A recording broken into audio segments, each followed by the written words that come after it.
Hello everyone, आप सबका फिर से स्वागत है टेस्ट क्विज पे। आज हमारे पास टॉपिक अवेलेबल है मोशन। चलिए हम स्टार्ट करते हैं। ये टॉपिक हमारा ये नया चैप्टर मोशन को देखते हैं। इसमें क्या क्या हमारे पास इक्वेशंस अवेलेबल है। देखिए, मोशन कहने का मतलब है कोई भी ऑब्जेक्ट अगर डायनामिकली मूविंग पे है, अगर वो रेस्ट पे नहीं है, with reference to a reference point की अगर बात कर रहे हैं तो क्या है, वो मोशन पे है। मोशन को कई डिफरेंट फॉर्म पे डिफाइन किया गया है। बेसिकली अगर हम देखें तो मोशन के दो डिफरेंट कैटेगरीज है। एक कैटेगरी आपकी आती है यूनिफॉर्म मोशन। एक कैटेगरी आपके पास अवेलेबल है, वो क्या है, यूनिफॉर्म मोशन। दूसरी कैटेगरी आपके पास अवेलेबल है नॉन यूनिफॉर्म मोशन। देखिए, यूनिफॉर्म मोशन और नॉन यूनिफॉर्म मोशन में बेसिक डिफरेंस है, ज्यादा आपको एकदम इसमें एकदम डिटेल में देखिएगा। अगर यूनिफॉर्म मोशन की बात करते हैं तो यूनिफॉर्म मोशन वो मोशन है जो एक इक्वल अमाउंट ऑफ डिस्टेंस को equal amount of time period में अगर वो कवर करे। किसकी बात कर रहे हैं हम? इक्वल अमाउंट ऑफ डिस्टेंस को इक्वल अमाउंट ऑफ डिस्टेंस को अगर वो equal amount of time period में अगर कवर करे, टाइम पीरियड में अगर कवर करे तो क्या हो जाएगा आपका यूनिफॉर्म मोशन। दोनों आपके यूनिफॉर्म मतलब दोनों आपके इक्वल होने चाहिए। आपका जो आप डिस्टेंस की बात कर रहे हैं वो भी, और दूसरा जो आप टाइम पीरियड की बात कर रहे हैं। नॉन यूनिफॉर्म मोशन में क्या है, वो सबसे पहले तो वो अनइक्वल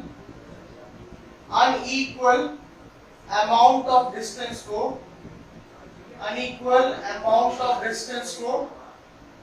अगर equal amount of time period में कवर करे, equal amount of time period में अगर कवर करे तो वो क्या हो जाएगा आपका नॉन यूनिफॉर्म मोशन। तो uniform motion, non uniform motion के बेसिक एग्जांपल हम देख लेते हैं कि एग्जांपल से कैसे समझेंगे। आप एग्जांपल ले लीजिए इस टॉपिक पे। आपके एग्जांपल क्या आपके पास अवेलेबल होगा?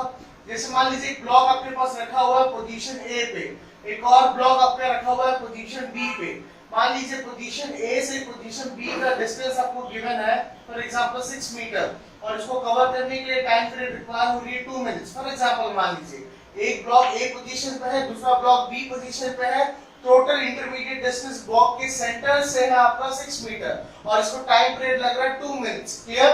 तो मान लीजिए फिर ब्लॉक सी भी रखा हुआ है इसी के एडजेसेंट पे, और उसका इंटरमीडिएट डिस्टेंस दिया हुआ है 6 मीटर, और उसमें भी इसको 2 मिनट्स का टाइम पीरियड लग रहा है। तो ये जो मोशन हो रहा है ब्लॉक ए से ब्लॉक बी की तरफ और ब्लॉक बी से ब्लॉक सी की तरफ, ये जो मोशन इसके पास यहाँ पर अगर हो रहा है, यही मोशन आपका क्या हो जाएगा? Uniform motion. क्लियर? मतलब जब भी आपका equal distance equal amount of time period में कवर होगा, सिंपल सी बात है, जब भी आपका equal distance equal amount of time period में अगर आपका कवर होता है तो क्या हो जाएगा आपका यूनिफॉर्म मोशन। उस मोशन को आप कैसे डिफाइन करेंगे? वो मोशन हो जाएगा आपका यूनिफॉर्म मोशन। अगर हम नॉन यूनिफॉर्म मोशन की बात करते हैं तो अनइक्वल डिस्टेंस ले लीजिए। जैसे कि मान लीजिए 16 मीटर है, ये 6 मीटर को 2 मिनट्स में कवर किया, 16 मीटर को 2 मिनट्स में कवर किया, तो ये क्या हो जाएगा आपका नॉन यूनिफॉर्म मोशन। क्लियर? तो देखिए, नॉन यूनिफॉर्म मोशन में कभी भी टाइम अनइवन हो सकता है या कभी डिस्टेंस भी अनइवन हो सकता है, लेकिन दोनों इक्वल नहीं होंगे। अगर दोनों आपके इक्वल है तो वो किस में आएगा आपका? वो आएगा आपका यूनिफॉर्म मोशन में। क्लियर? तो ये तो सब टॉपिक था। अब टॉपिक पे चलते हैं। हमारे पास आता है मोशन के इक्वेशंस। तो चलिए इक्वेशंस को समझने की हम कोशिश करते हैं, इक्वेशंस किसको डील करते हैं और कैसे डील करते हैं। क्लियर? तो सबसे पहले देखिएगा, इक्वेशंस में हमारे पास 3 डिफरेंट इक्वेशंस होते हैं मोशन के। क्लियर? तो देखिए क्या डिफरेंट इक्वेशंस ऑफ मोशन है। हमारे पास टॉपिक क्या अवेलेबल है? Equations of motion. हमारे पास टॉपिक क्या अवेलेबल है? Equations of motion. तो आप इसको ध्यान से देखिए, समझने की कोशिश कीजिए आप कि इक्वेशन ऑफ मोशन किससे डील करता है। इक्वेशन ऑफ मोशन में क्या आ जाएगा? पहला इक्वेशन आपके पास क्या अवेलेबल है? u equals to v equals to u plus at। Clear? Second equation आपके पास आ जाएगा s equals to ut plus half at square, और थर्ड इक्वेशन आपके पास आ जाएगा v square minus u square equals to 2as। हर एक equation आप ध्यान से देखिएगा, एक चीज की वैल्यू नहीं दी गई है। जैसे अगर फर्स्ट इक्वेशन की बात करते हैं जिसमें आपका लिखा हुआ है v equals to u plus at, इस v equals to u plus at में एक चीज नहीं है जो आपका डिस्प्लेसमेंट, नॉट गिवन एंटिटी की हम बात करते हैं, हम उसकी बात करेंगे जो हमारे पास अवेलेबल नहीं है। नॉट गिवन इसमें क्या नहीं है, हमारे पास डिस्प्लेसमेंट नहीं है। इस इक्वेशन में हमारे पास क्या नहीं है, फाइनल वेलोसिटी हमारे पास अवेलेबल नहीं है। इस इक्वेशन में हमारे पास क्या अवेलेबल नहीं है, टाइम पीरियड हमारे पास अवेलेबल नहीं है। अगर मान लीजिए कोई भी क्वेश्चन को अगर आप सॉल्व करते हैं, कोई भी क्वेश्चन को सॉल्व करते समय आपके दिमाग में ये आता है कि मुझे फाइनल वेलोसिटी की रिक्वायरमेंट नहीं है, तो बिना फाइनल वेलोसिटी के मैं अपने क्वेश्चन का डिजायर्ड आंसर को फाइंड कर सकता हूं। तो किस इक्वेशन का यूज करेंगे, सेकंड इक्वेशन ऑफ मोशन। अगर मान लीजिए आप बोलते हैं कि सर मुझे डिस्प्लेसमेंट की रिक्वायरमेंट नहीं है, मुझे डिस्टेंस की रिक्वायरमेंट नहीं है, तो बिना डिस्टेंस और डिस्प्लेसमेंट के अगर मैं अपना गिवन क्वेश्चन के आंसर को, रिक्वायर्ड आंसर को फाइंड कर सकता हूं, तो कौन से इक्वेशन को फाइंड करेंगे, फर्स्ट। और थर्ड इक्वेशन क्या हो जाएगा, सर मुझे टाइम पीरियड की रिक्वायरमेंट नहीं है, मैं बिना टाइम पीरियड के अपने गिवन आंसर, गिवन क्वेश्चन के रिक्वायर्ड आंसर को मैं फाइंड कर सकता हूं, तो आप कौन सी इक्वेशन यूज करेंगे, थर्ड इक्वेशन ऑफ मोशन। इसको थोड़ा डिटेल में देखिएगा, आपके पास क्या अवेलेबल है। v हो जाता है आपका फाइनल वेलोसिटी, v क्या हो जाएगा आपका फाइनल वेलोसिटी, u क्या हो जाएगा आपका इनिशियल वेलोसिटी, u क्या हो जाएगा आपका इनिशियल वेलोसिटी, s क्या हो जाएगा आपका डिस्प्लेसमेंट, या कभी कभी इसको डिस्टेंस के फॉर्म में भी किया जा सकता है कवर, क्लियर। t क्या हो जाएगा आपका टाइम पीरियड, क्लियर। तो आपके पास क्या अवेलेबल है, v आपका फाइनल वेलोसिटी है, u आपकी इनिशियल वेलोसिटी है, t आपका टाइम पीरियड है, s आपका डिस्प्लेसमेंट या डिस्टेंस है, और a आपके पास आ जाएगा एक्सीलरेशन। ये आपके पास क्या अवेलेबल है, a आपके पास अवेलेबल है एक्सीलरेशन, क्लियर। अब चलिए हम देखते हैं इस इक्वेशंस को डिटेल पे कि हम इसको डिराइव कैसे कर सकते हैं। ये जो तीन इक्वेशंस हमने यहाँ पर जो मेंशन किए, जो थ्री इक्वेशंस हमने यहाँ पर जो मेंशन किए, चलिए तीनों इक्वेशन को अब डिराइव करते हैं, देखते हैं कि इसका आंसर कैसे आता है डेरिवेशन पे, या इसको कैसे डिराइव किया जाता है। तो चलिए स्टार्ट करते हैं डेरिवेशन।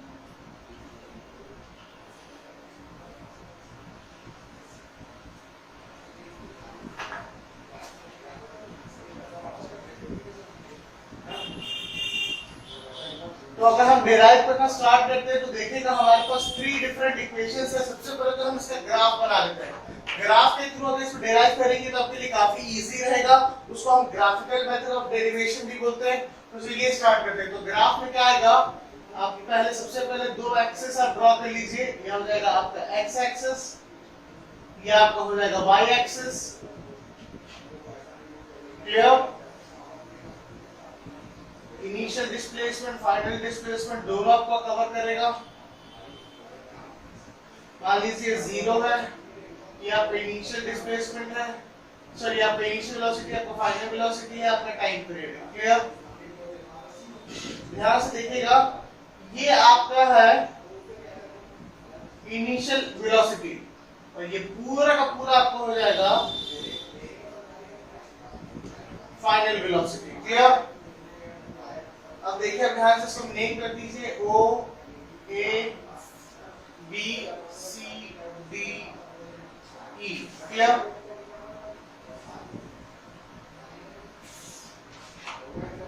तो चलिए स्टार्ट करते हैं, इसका डेरिवेशन देखते हैं कैसा आ रहा है। पहला हमारे पास आ जाएगा फर्स्ट इक्वेशन ऑफ मोशन का डेरिवेशन। फर्स्ट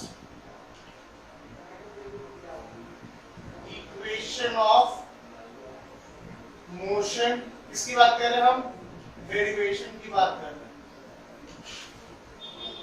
तो चलिए डिराइव करते हैं इसको। तो फर्स्ट इक्वेशन हमको क्या डिराइव करना है, हमको सबसे पहले लिखिए टू डिराइव। हमें क्या डिराइव करना है, v equals to u plus at, इसको हमें डिराइव करना है। तो देखिए कैसे डिराइव करेंगे। सबसे पहले आप लिखिए एक्सीलरेशन, ये सबसे इजी रहेगा आपका।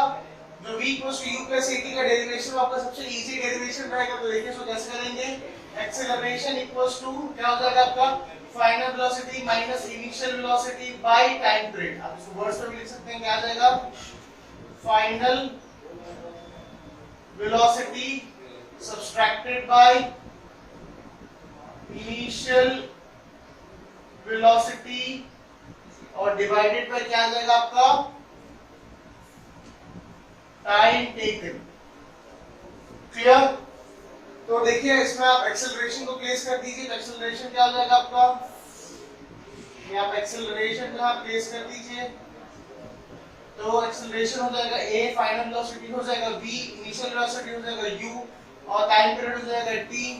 ठीक है, इसको आप क्रॉस मल्टीप्लाई करके तो क्या आ जाएगा at equals to v minus u, और इसको आप क्या लिख सकते हैं, इसको आप लिख सकते हैं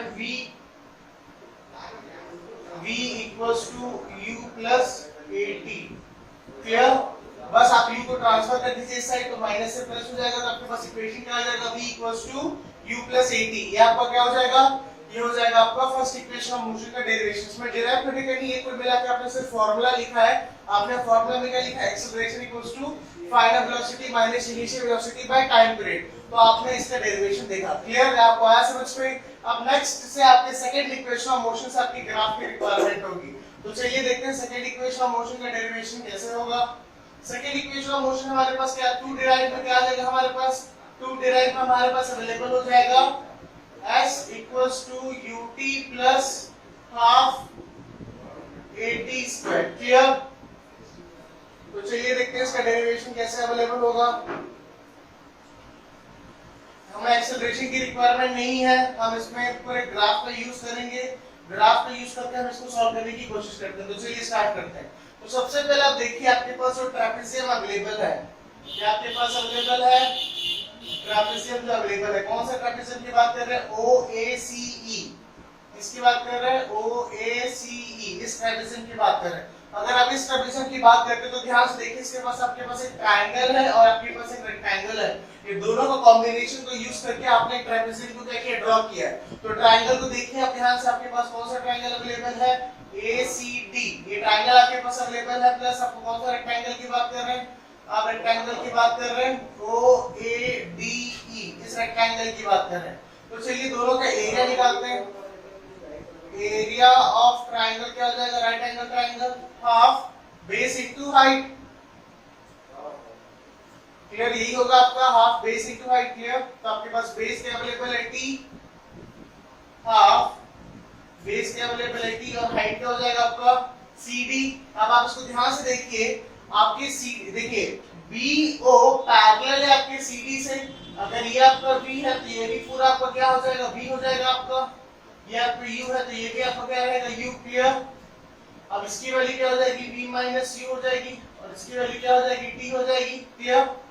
तो देखिए अब इसको कैसे फाइंड करेंगे। ये क्या हो जाएगा आपका V माइनस U, आपको क्या हो जाएगा V माइनस U, और V माइनस U की वैल्यू अगर आप एक्सेलरेशन से लेते हैं, अगर आप यहाँ लिखते हैं फ्रॉम एक्सेलरेशन, अगर आप यहाँ पर क्या लिखते हैं, फ्रॉम एक्सेलरेशन, अगर आप यहाँ लिखते हैं फ्रॉम एक्सेलरेशन, तो आपके पास क्या अवेलेबल हो जाएगा, V माइनस U की जगह आपके पास क्या आ जाएगा, 80। आप उस 80 को यहाँ प्लेस कीजिए, तो आपका एरिया ऑफ ट्रायंगल आपके पास क्या अवेलेबल है, half t multiplied by v minus u की वैल्यू आपके पास क्या आ जाएगी, 80। 80 का आप प्लेस कीजिए तो क्या हो जाएगा, 80 स्क्वायर हो जाएगा। ये क्या आ जाएगा आपका हाफ 80 स्क्वायर। क्लियर? आप इसको इक्वेशन नंबर 1 करके मार्क कीजिए। आपके जो अवेलेबल है एरिया ऑफ ट्रायंगल ACD, इसको इक्वेशन नंबर 1 करके मार्क कीजिए। ये हो जाएगा आपका इक्वेशन नंबर 1। क्लियर? अब आप देखिए, आपने तो पहला ट्रायंगल ACD का आपने फाइंड किया। अब आपको क्या फाइंड करना है, आपको रेक्टेंगल का फाइंड करना है OADE। इस रेक्टेंगल की बात करें OADE, इस रेक्टेंगल में आपके पास क्या अवेलेबल है, आपके पास अवेलेबल है टाइम पीरियड और आपके पास अवेलेबल है इनिशियल वेलोसिटी। अगर मैं एरिया ऑफ रेक्टेंगल की बात करता हूं और प्रॉपर रेक्टेंगल के फॉर्म पे है तो लेंथ इनटू ब्रेड्थ हो जाएगा। अगर इस इक्वेशन को अगर आप लिख लिए हैं तो चलिए फर्दर चलते हैं। आपके पास क्या आ जाएगा, हम आप किसकी बात कर रहे हैं, एरिया ऑफ रेक्टेंगल की बात कर रहे हो। किस रेक्टेंगल की बात कर रहे हैं, इसके बेस के। तो चलिए देखते हैं हम इसको कैसे सॉल्व होगा। एरिया ऑफ रेक्टेंगल कौन से बात कर रहे हैं, OADE। इसका रेक्टेंगल का एरिया क्या हो जाएगा, length into breadth. Clear? Length की वैल्यू आपके पास क्या अवेलेबल है, U, और ब्रेड्थ की वैल्यू आपके पास क्या अवेलेबल है, T। तो UT आपके पास इक्वेशन आ गया। ये UT इक्वेशन आपका कौन सा होगा, सेकंड इक्वेशन होगा। क्लियर? आपके पास फर्स्ट इक्वेशन अवेलेबल क्या था, देखिए दोनों एरिया को अगर आप ऐड करते हैं, किस एरिया की मैं बात कर रहा हूं, आपको मैं बता रहा हूं जो ट्रायंगल का एरिया है और जो रेक्टेंगल का एरिया है, अब ये दोनों एरिया को ऐड करेंगे तो आपका ट्रेपेजियम का एरिया आएगा। अगर आप ट्रायंगल के एरिया को ऐड करेंगे और ट्रेपेजियम एरिया को मतलब रेक्टेंगल के एरिया को ऐड करेंगे तो ट्रेपेजियम का एरिया आएगा। तो उसको आप लिखिए जैसे देखिए फर्स्ट इक्वेशन सेकंड इक्वेशन को ऐड कीजिए। यहाँ पर आप लिख सकते हैं एडिंग, यहाँ पर आप लिख सकते हैं adding first and second equation. Clear? तो चलिए अब इसको ऐड कीजिए। फर्स्ट इक्वेशन आपके पास क्या था, हाफ at स्क्वायर, और सेकंड इक्वेशन आपके पास क्या है, हाफ ut। क्लियर है? किसके इक्विवेलेंट होगा, डिस्प्लेसमेंट के, जो डिस्टेंस आपने कवर किया है। क्लियर? तो आपके पास इक्वेशन क्या आ गया, s equals to ut plus half at square. Clear? ये आपको क्या हो जाएगा, ये आपके पास आ गया सेकंड इक्वेशन ऑफ मोशन का डेरिवेशन। ये आपके पास क्या आ गया, सेकंड इक्वेशन ऑफ मोशन का डेरिवेशन। तो चलिए ये आपको आया समझ पे। हमने क्या किया, हमने सबसे पहले ट्रापेजियम लिया OACE। इस ट्रापेजियम का हमने क्या फाइंड किया, एरिया फाइंड किया। तो एरिया का हमने क्या किया, इसके दो डिफरेंट पार्ट्स को हमने डिवाइड किया। एक पार्ट था हमारे पास ACD और दूसरा पार्ट था हमारे पास OADE। दोनों को आपने लिया एरिया ऑफ ट्रायंगल और एरिया ऑफ रेक्टेंगल, दोनों के एरिया को आपने ऐड किया, आपके पास second equation of motion available है। क्लियर? तो चलिए स्टार्ट करते हैं थर्ड इक्वेशन ऑफ मोशन का डेरिवेशन। ये आपका हो गया कौन सा, सेकंड इक्वेशन ऑफ मोशन का डेरिवेशन। तो चलिए अब स्टार्ट करते हैं third equation of motion.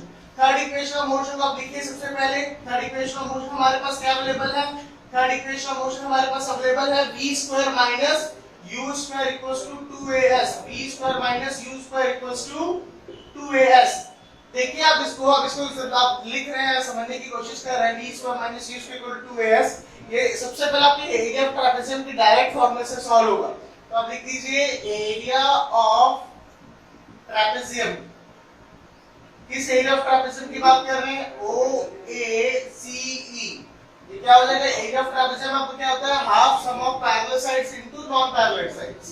Clear? तो लिखिए आप half sum of parallel sides. Sum of parallel sides क्या हो जाएगा आपका, v प्लस u।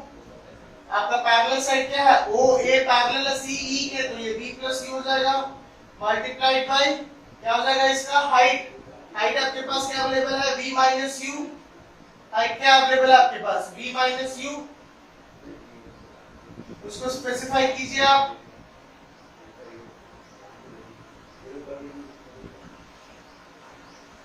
क्लियर?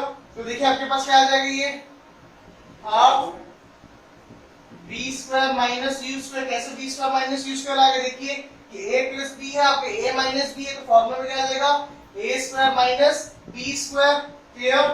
और ये किसके इक्विवेलेंट होगा, डिस्प्लेसमेंट के इक्विवेलेंट होगा। क्लियर? तो आप इसको लिखिए v square minus u square equals to 2as, और a क्या हो जाएगा आपका एक्सेलरेशन। आज समझ में आपको कि तीन इक्वेशन ऑफ मोशन को कैसे डिराइव करेंगे, और ये रहेगा आपका थ्री इक्वेशन ऑफ मोशन का डेरिवेशन प्लस इसका explanation. Thank you so much class जुड़ने के लिए। फिर हम नेक्स्ट क्लास में आपसे फिर मुलाकात होगी इसी क्लास पे। Thank you so much.